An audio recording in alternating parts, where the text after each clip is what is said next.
Olá, meus queridos amigos e irmãos em Cristo, sejam muito bem-vindos a mais um vídeo aqui do canal Retorno da Glória.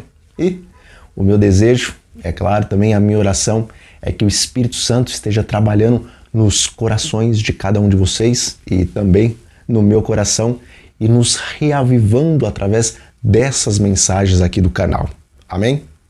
E, meus irmãos, não se esqueçam de orar por este ministério aqui, para que então esses vídeos cheguem a todos aqueles que precisam assisti-los e que muitas e muitas almas venham a ser abençoadas através deste canal e também através de todos os canais que estão por aí na internet e que falam sobre as verdades presentes para esses nossos tempos. E amigos, são tantas coisas que estão acontecendo no mundo ao mesmo tempo que às vezes nós precisamos selecionar qual o assunto que nós vamos trazer, tanto para manter os irmãos informados, mas principalmente para que os irmãos entendam que verdadeiramente nós estamos vivendo nos instantes finais desse grande conflito entre Cristo, nosso Senhor, e Satanás, o inimigo das almas. E sendo assim, meus irmãos, nós precisamos urgentemente de uma genuína reforma e, é claro, de um genuíno reavivamento daquela primitiva piedade dos apóstolos de Cristo, porque está chegando o momento em que nós iremos dar o alto clamor das 3 mensagens angelicais, ou seja, o Evangelho Eterno, lá descrito em Apocalipse capítulo 14, e isso nós faremos a toda tribo, língua, raça e nação. E, irmãos, essa notícia que eu vou dar passou um pouco desapercebida, mas em 11 de março a NASA ela afirmou que ela descobriu um asteroide do tamanho de um piano ou parecido com o tamanho de um carro a apenas 2 horas antes do seu impacto no oceano. E embora a NASA diga que o asteroide tinha mais ou menos o tamanho de um piano de cauda, alguns dizem que ele era maior do que isso. Mas, de qualquer forma, todos os cientistas concordam que lá no dia 11 um asteroide caiu a apenas 470 quilômetros de uma ilha na Noruega. Bom, mas a pergunta que está sendo levantada é se esse asteroide, que foi oficialmente chamado de 2022 EB5, se ele passou desapercebido pela rede de vigilância ou não. E embora possa haver controvérsia, a NASA diz que o asteroide ele não passou desapercebido, contudo, ele só foi realmente detectado apenas 2 horas antes dele atingir o Oceano Ártico. E os cientistas que então observaram esse asteroide, eles disseram que o sistema de avaliação de riscos de impacto, o SCOUT, depois de detectá-lo, ele então conseguiu calcular a sua trajetória e logo eles alertaram o Centro de Estudos de Objetos Próximos à Terra e também eles alertaram o Escritório de Coordenação de Defesa Planetária lá da NASA. Veja, escrevendo a respeito de uma visão que ela teve, Ellen White ela relatou o seguinte: das janelas eu podia avistar um terrível incêndio. Grandes bolas de fogo caíam sobre as casas e dessas bolas voavam flechas incandescentes em todas as direções. Era impossível apagar o fogo que se acendia e muitos lugares estavam sendo destruídos. O terror era indescritível.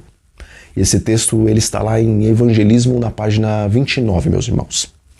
Veja, embora existam algumas interpretações do que isso pode significar, a descrição da visão ela é muito parecida assim com a entrada de vários meteoros na nossa atmosfera e diferente deste que caiu a 470 quilômetros de uma ilha, esses da visão não vão atingir o oceano, mas eles vão cair sobre muitas casas porque ela diz no texto ali que muitos lugares estavam sendo destruídos. E, irmãos, embora alguns da igreja acreditam que essa cena pode estar se referindo a mísseis teleguiados ou coisa parecida em alguma determinada região por causa de alguma determinada guerra, existe um outro texto que está em Testemunhos Seletos, no volume 3, na página 296, e que também lá em Eventos Finais, na versão e-book, na página 25, diz o seguinte: vi uma imensa bola de fogo caiu no meio de algumas lindas habitações, destruindo-as imediatamente. Ouvi alguns dizerem: sabíamos que os juízos de Deus sobreviriam à terra, mas não sabíamos que viriam tão cedo. Outros, com acento agoniante, diziam: os senhores sabiam? Por que então não nos disseram? Nós não sabíamos. Bom, se ficou alguma dúvida no primeiro texto, o segundo texto ele é muito mais enfático em falar que esse juízo, essa imensa bola de fogo, veio da parte de Deus. E quando o Espírito de Profecia se refere a guerras, ela sempre dá ênfase no contexto de batalhas entre homens. Só que nesse caso, a bola de fogo veio do céu e o contexto está falando dos juízos de Deus.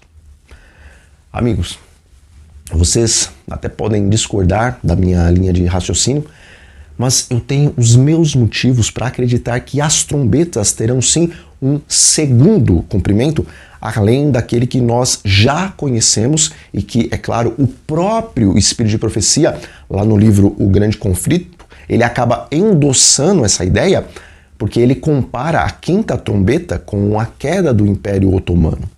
Contudo, mesmo endossando que as trombetas tiveram sim o seu primeiro cumprimento no decorrer de toda a história da era cristã, nós também encontramos no livro Eventos Finais uma citação que diz o seguinte: solenes acontecimentos ainda ocorrerão diante de nós, soará uma trombeta após a outra.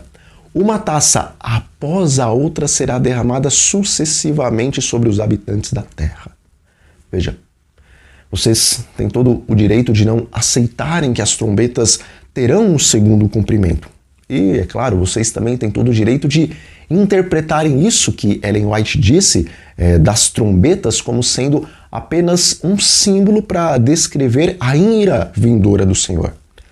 Mas, irmãos, na palavra de Deus, lá no livro de Apocalipse, as trombetas e as taças, elas vêm em sequência uma das outras. E a profeta, ao falar sobre acontecimentos futuros relativos aos juízos de Deus, ela também coloca as trombetas antes e logo em seguida as taças. Bom, eu respeito a opinião de todos e eu realmente não discuto sobre alguns assuntos, mas eu não posso deixar de apresentar aos irmãos que é muito mais lógico entender que esse texto do Espírito de Profecia ele está mostrando as trombetas como tendo um segundo cumprimento.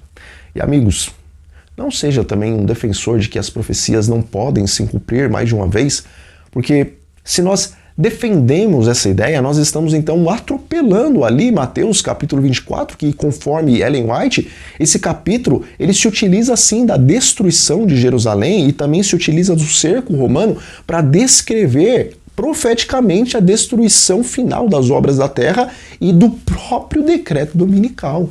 Então, se assumirmos uma posição de que uma profecia ela não pode se cumprir mais de uma vez, então também não poderia se dizer que a profecia da Virgem que conceberá e dará à luz se refere a Jesus, porque essas palavras, primeiramente, elas diziam respeito ao tempo do rei Acás, lá de Judá. E, irmãos, também não podemos nos esquecer que as cartas às 7 igrejas, elas são uma espécie de profecia de duplo cumprimento, porque todas aquelas advertências foram primeiramente dadas às igrejas que realmente existiam na Ásia Menor. Mas ao mesmo tempo que o Senhor estava falando a essas igrejas, ele também estava falando para os 7 períodos que a Igreja de Cristo teria no decorrer de toda a história. Mas, independente de acreditarmos ou não no duplo cumprimento das 7 trombetas e independentemente dessa grande bola de fogo que a senhora White viu e também das outras bolas de fogo se referirem à primeira e à segunda trombeta ou não, a verdade é que virão juízos do céu em forma de bolas de fogo, que provavelmente serão sim asteroides pela descrição do Espírito de Profecia. Mas, como o texto diz, muitos não terão sido alertados desses juízos por descuido nosso. Portanto, meus queridos, Eu apelo a vocês que tomem sim uma decisão de serem verdadeiros mensageiros do Senhor nessa hora tão solene da história, independentemente do dom ou dos talentos que vocês receberam de Deus, mas façamos o uso dos nossos talentos e clamemos pelo poder do Espírito Santo para que venhamos a advertir o máximo de pessoas que pudermos a respeito das coisas que estão por vir. Meus amigos, todos aqueles que tiverem condições, distribuam o grande conflito aos seus conhecidos, porque ali está de forma mais clara a mensagem que nós temos que dar ao mundo. Bom, como está escrito lá em Hebreus, no capítulo 10, versículo 37, porque ainda um pouquinho de tempo, e o que há de vir virá e não tardará. E sendo assim, nos preparemos para nos encontrar com o nosso Senhor e façamos todo o possível para ajudar outros a se prepararem para esse grande dia. Então, meus amigos, nós vamos ficando por aqui. E que a paz do Senhor Jesus Cristo esteja sobre cada um de vocês. Um grande abraço a todos e até a próxima.